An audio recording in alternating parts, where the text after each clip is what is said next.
आणि यानंतर महत्त्वाच्या घडामोडींचा घेऊया सुपरफास्ट आढावा।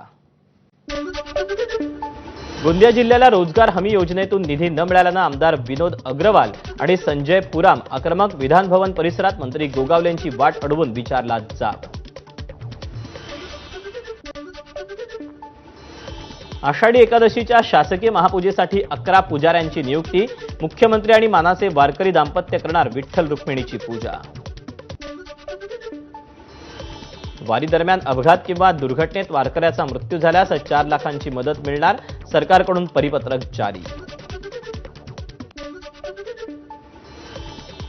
कोल्हापूरच्या कागल तालुक्यात शिक्षक निसार मुल्ला यांचं विद्यार्थिनीशी गैरवर्तन उघड। संतप्त पालक आणि जमावाकडून शिक्षकाला वर्गातून बाहेर खेचून मारहाण।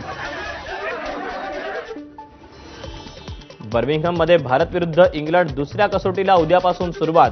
लीड कसोटीतील विजयामुळे इंग्लंड 1-0 ने आघाडीवर असल्यानं भारताला मालिकेत कमबॅकचं मोठं आव्हान।